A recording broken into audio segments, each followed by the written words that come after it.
starting from a clean slate. We're gonna build the architecture first. Really, truly, that's where your display starts. That's what's gonna give you either additional surfaces or rise things up.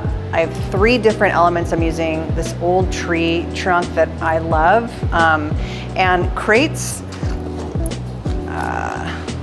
The crates, I think, are gonna give it kind of that, not farmer's market feel, but I guess, yeah, farmer's market feel. I'm gonna take off, as with anything, when you have products that have tags, take the tag off. I can't stand anything more than looking at displays. Somebody hasn't taken the tag off the flowers or the sticker off the bottom. I'm gonna get the tree trunk.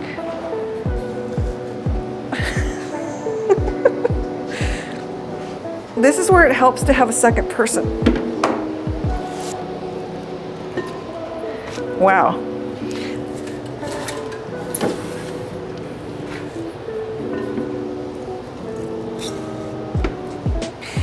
And this one is less about an additional surface. This is really all about the drama point. And I think I'm gonna put them in the middle and do the crates on either side because it feels lopsided and it's hitting this as well.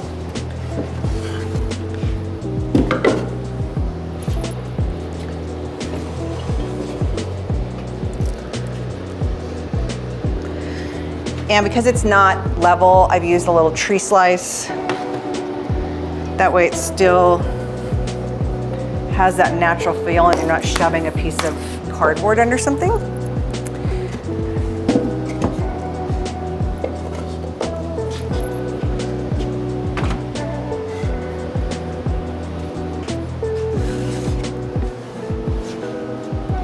So we have surface in the front.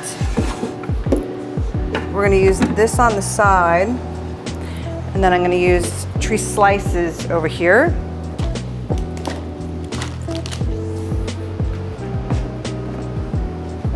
Probably do one. Ooh, maybe I can lose this riser. Look at that. Lost a single riser. We got the sliced wood on there because I didn't have room unless it went underneath the tree trunk. So now we're gonna hang up the florals. Actually, I take it back. We're gonna place the product first and then we're gonna do the backdrop display because that's gonna be the finishing touches. We're working with, I want this to be browns. This is a July show, so a lot of people are purchasing for fall, so I want it to have a little bit of the fall feeling. A lot of their product also is sea inspired. So we're gonna try and change this up so it doesn't feel so ocean-like. So we're gonna start with our biggest pieces first, just like the architecture. You place your biggest items and then you can fill in the placement with the smalls.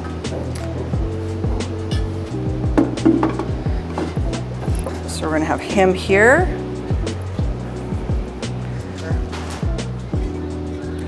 And you need to be walking the front of your display and the back of your display.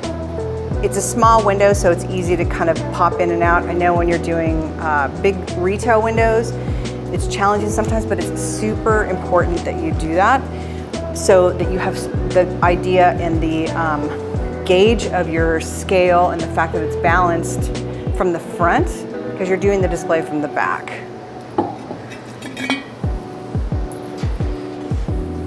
And here we're mixing colors and textures. So I'm gonna do a dark piece in front of this one.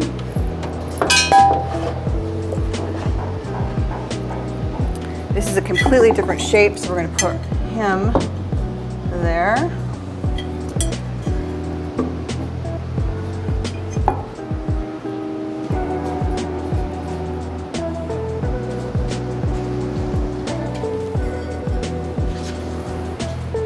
So I'm really working with browns and whites.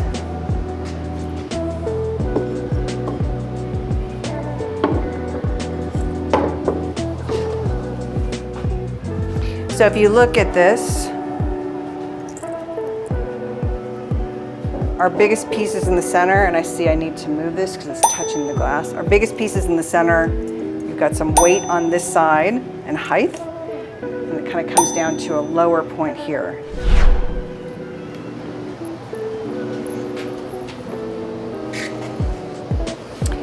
And again, if you don't go outside, you're not going to catch any of that, because it's really important, again, that you're looking at it from the front, because that's how your customers are looking at it. So you kind of have to work backwards in that sense. I'm actually going to switch this out because you've got this long kind of shoe looking one. Put this down here. I think we're going to take this one away because I feel like we have a lot of shells.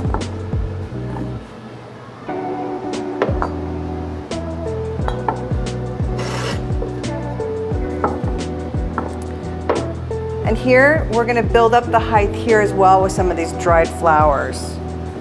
So I just wanna make sure that we have enough varying heights so everything's not all the same level. So we've got our big elements in. Now we're gonna hang the dried stuff. The little ones are always the last pieces. I feel like once you have the big major stuff done, then you can step back and look like, where does it feel unbalanced? Where do I need to fill in? The biggest pieces are placed first, so now we're gonna kind of work backwards and go back to the display portion of it, and then we'll come in and feed the small pieces thereafter. So these guys, again, we're gonna hang from down here, so I'm gonna use this little bench.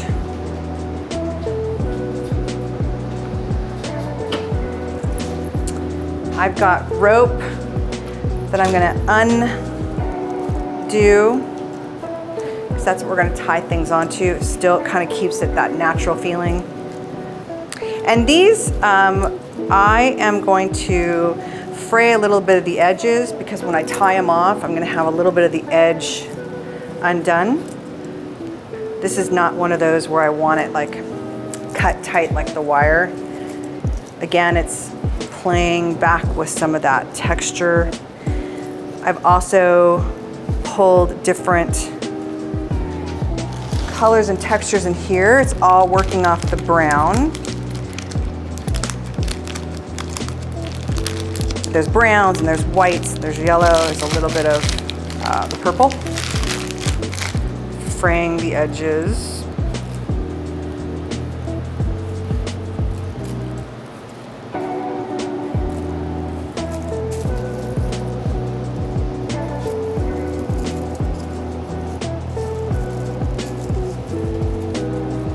And you want it to look like a drawing room. So we're actually gonna kind of wrap this around a couple times. That's more for look. We'll have it tied off over to the side.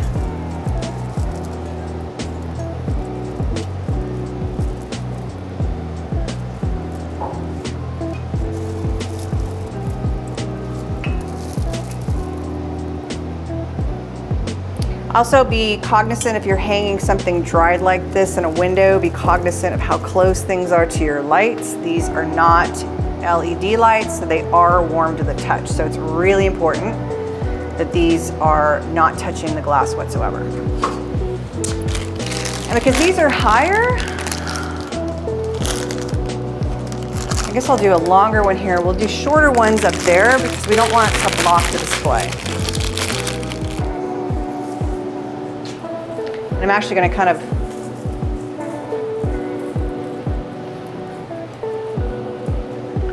I just realized I hung this on the back. It's exactly why you should be doing your display from your front angle. So I'm going to take this one off and reattach it.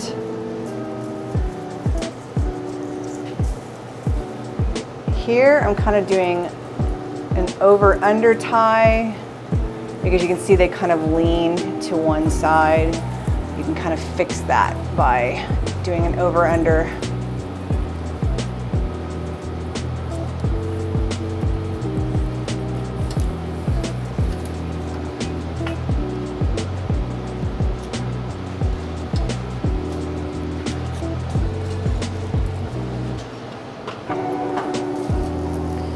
fix this one.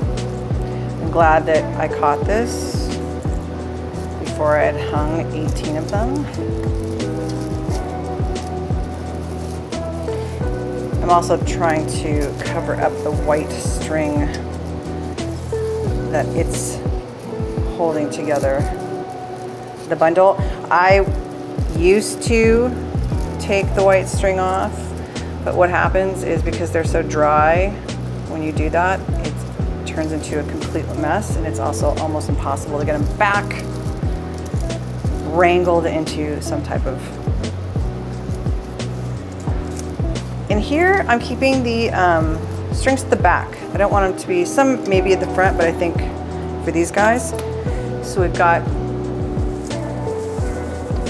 one that's a little bit longer, and we'll do something on the other side. While I'm here, I think I'm gonna do some of these in a planter right now. And all of these dried flowers, I mean, if you live in an area, you can pick them. That's even more amazing. If you don't, these are all from Hobby Lobby. You can also get them online. I know I've purchased dried off Amazon and a couple other sites.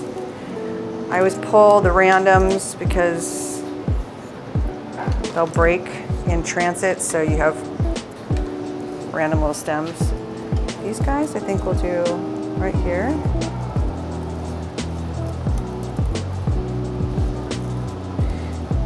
And again, this is all about creating height, so those look a little crazy this long, so we're gonna cut them in half.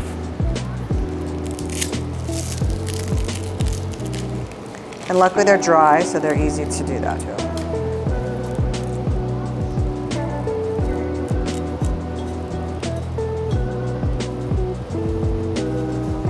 There we go, much better. So this one's gonna be a tall one, so you'll have that same thing, the height. I think we'll do pampas grass.